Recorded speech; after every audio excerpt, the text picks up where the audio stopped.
Good evening, everyone, and welcome to the Park and Recreation Advisory Committee meeting for November 17th, 2025. It is 6 p.m.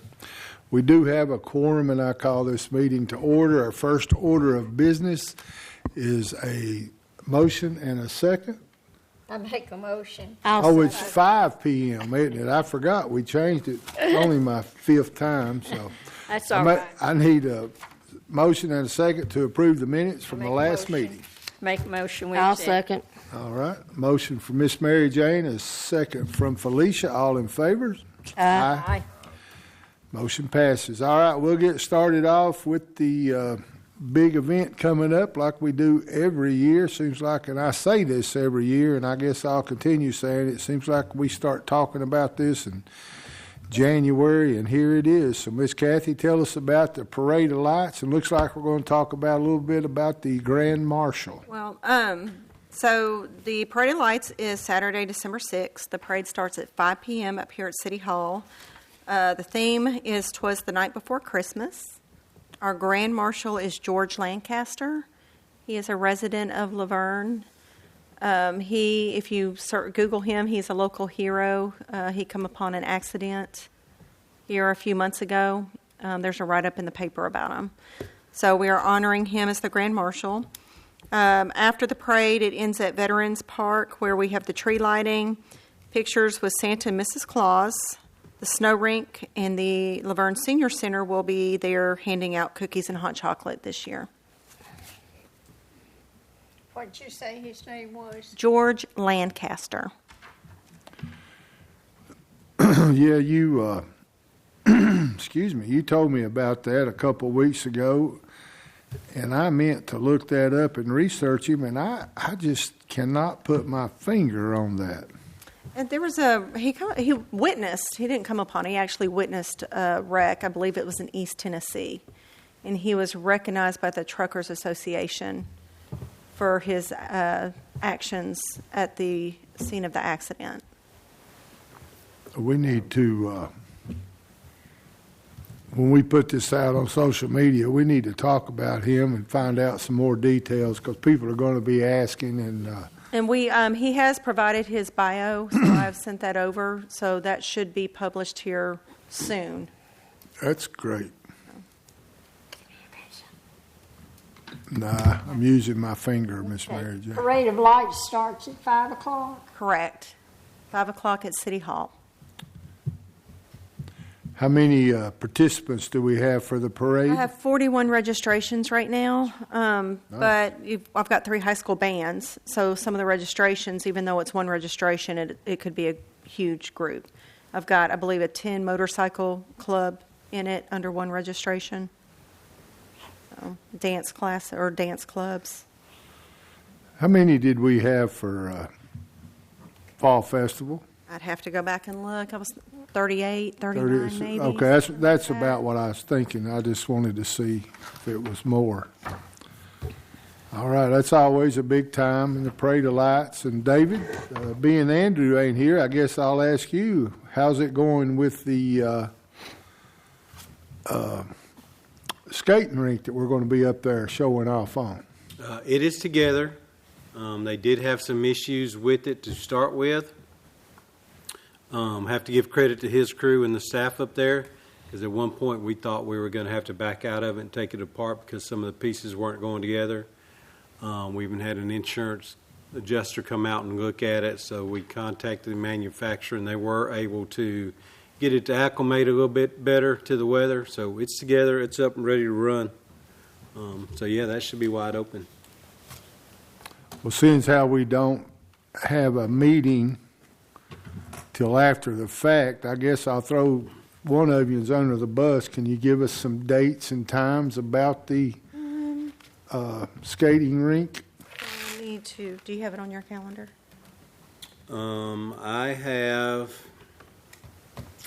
Looks like it is opening up the night of the parade on the 6th, 6 p.m. to 8 p.m. And it will be that Sunday, 1 to 4. So Sunday the 7th, the 14th, and the 21st will be open from 1 to 4.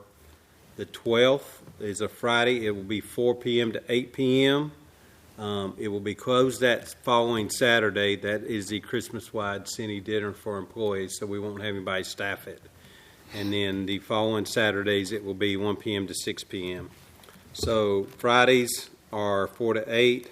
Saturday and Sundays are 1 to Saturdays are 1 to 6. Sundays are 1 to 4. Then we do have a couple of days during the week. The 29th, the 30th, it will be open from 12 to 4. Maybe catch some of those kids that are home during that Christmas break time.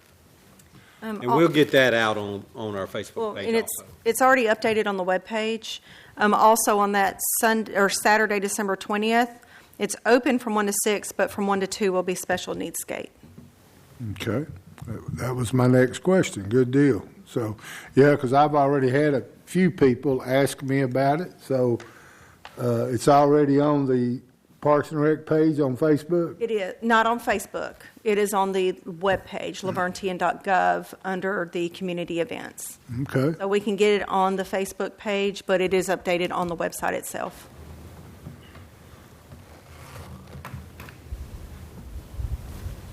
Any more questions before we move on from the board? All right, this next one, America 250 plan. Well, we'll let Kathy handle that one too. This was brought to our attention on Thursday of last week, so we wanted to make you guys aware of it too, so it doesn't just affect us, it affects every city in the United States. So I'm turning over to her. Yeah. So next year is America's 250th anniversary. So we are creating a committee within the city, hopefully getting a representative from each department, so we can start the planning process to for different ways to celebrate that next year. So we're adding, it could be decorating, it could be adding some smaller events to recognize the 250. We've not started the planning. Our first meeting will be December 1st to meet with the new committee to go over what our plans would be, what any suggestions would be. So. Yeah, we wanted to put it on here. It's not technically a park event, but the Parks Department's going to be heavily involved in it, and we didn't want somebody to throw it out there and you guys not be aware of it. So we don't know which direction we're going in. The city hasn't budgeted any money for it, so that'd have to go back before the board for a budget amendment in whichever direction they want to go in. I had to get my calculator and go back 2026 minus 1776 to see if that was in fact 250. I run out of toes and fingers. I was trying to figure out. Well, that sounds pretty cool. So that's going to be happening all over the country with different cities. Mm-hmm. And some places are doing it, are making their July 4th bigger and better, and some are doing different things leading up to July 4th. I don't know how we make our July 4th any bigger, because that's probably our most attended event anyway. So it's kind of up in the air. I do. Keep that weather coming, baby. Got it dialed in. Well, that's pretty cool. When I looked at the agenda, when Molly sent it to me today, I thought, well, I'm going to ask, but I was busy, and I thought, nah, they'll tell us tonight. So that's pretty cool. So, board members, you have any questions about that? Mm-hmm. Now, this next one I'm curious to hearing about. RFP for youth baseball. Yep, I think we've sat on it long enough, not knowing which direction to go in, really. So we're going to try to put it back out, at least after the first of the year, to see if we get any hits on it. Realistically, if somebody does come in, we're probably looking at fall of 2026 for a startup time, which fall season would be better for them anyway because it's a little slower. That would gear them up for the next year. We've had some interest in running the league, but I'm not sure. It's interesting in running the league if they can have the fields for tournaments. Everybody that calls wants the fields for tournaments. And our response is we don't have a provider right now that's administering the league to oversee the tournaments.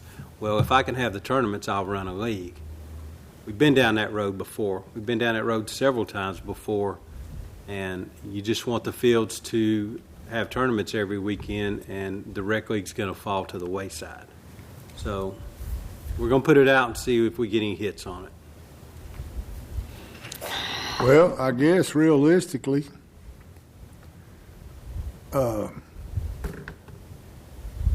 if we think about the 100+ kids that want to play here, if we have to cater to that, which is definitely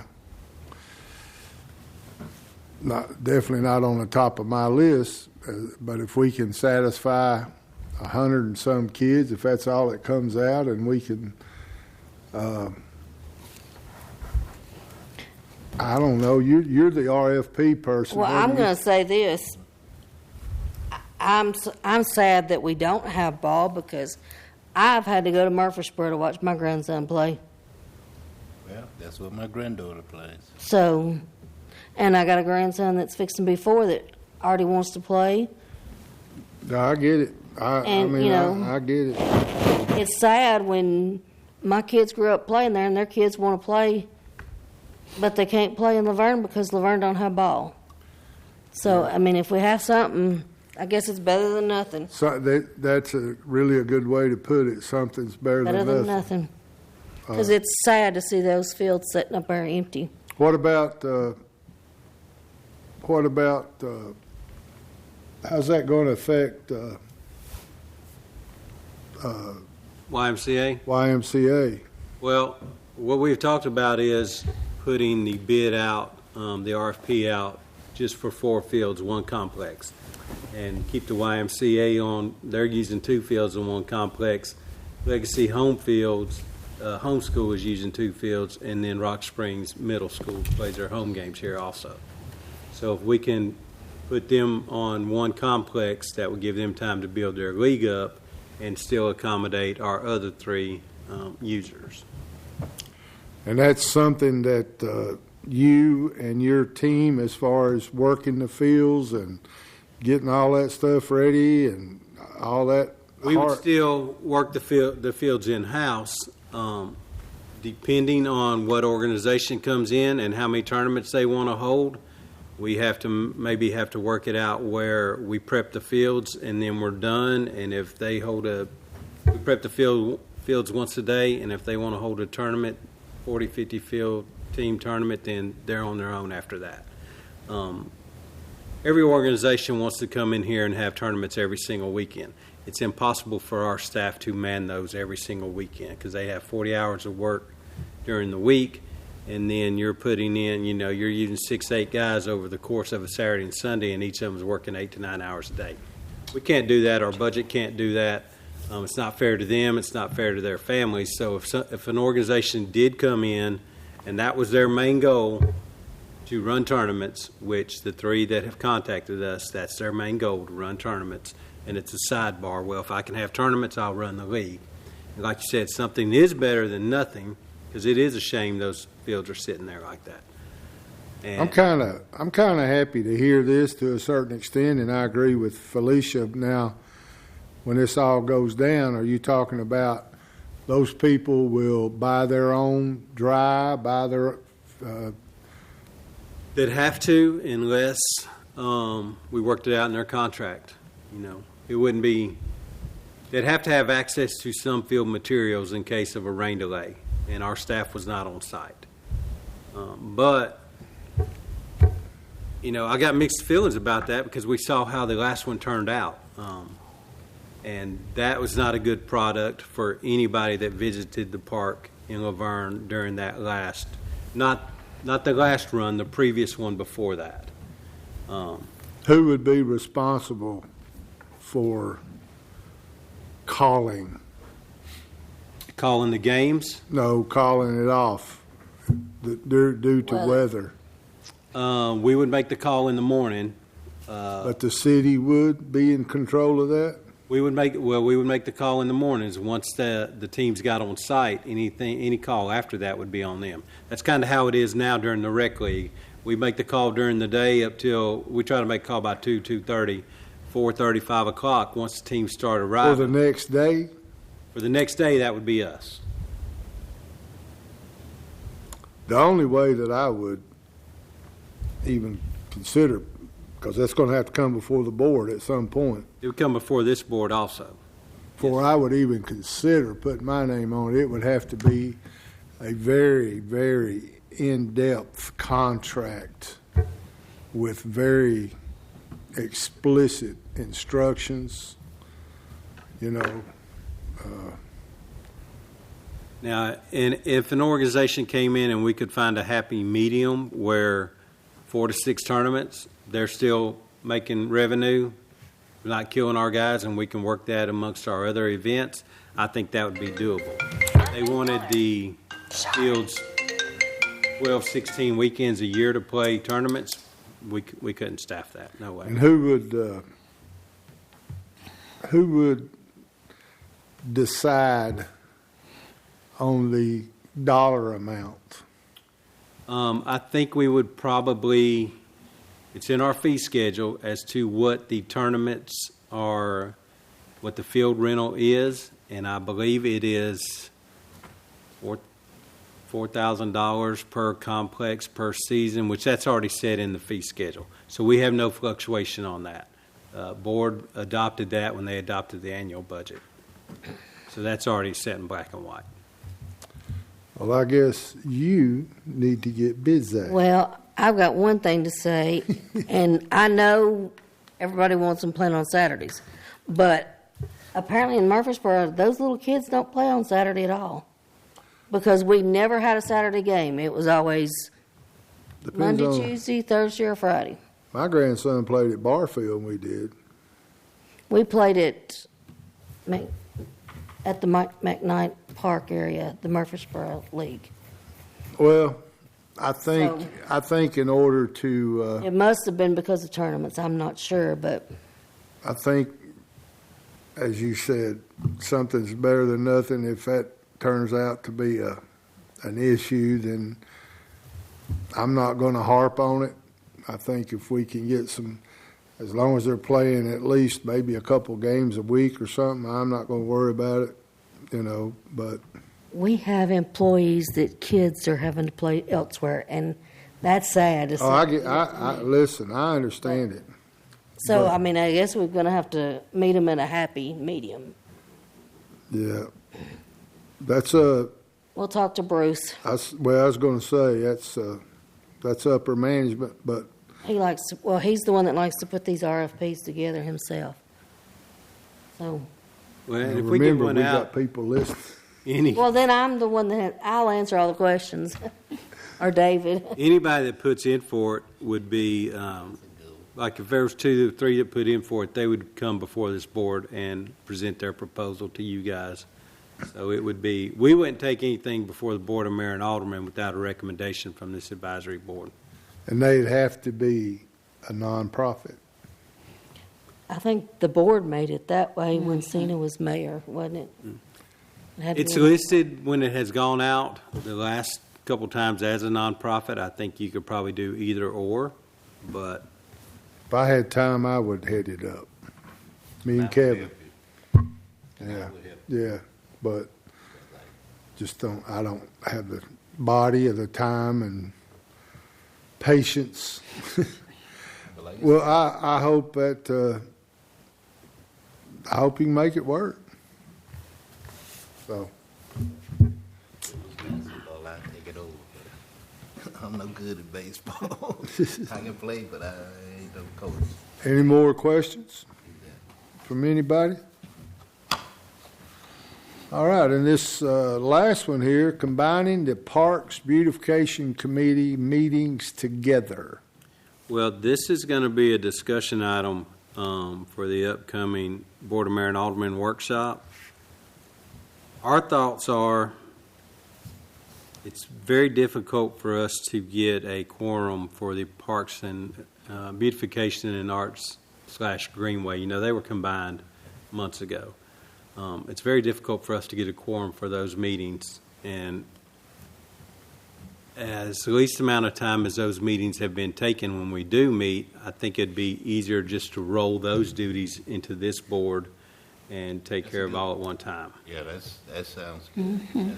That way we can ask some questions without going through you all. We can just- And the Greenway would fall under that. There's no money in this fiscal year's budget to expand the Greenway, so even if they meet, there's really nothing to discuss. Alderwoman Hobbs is chairperson over that board. She and I have talked about this a couple of times, and she agrees that if we can roll that under Parks, that would probably be the best move at this point.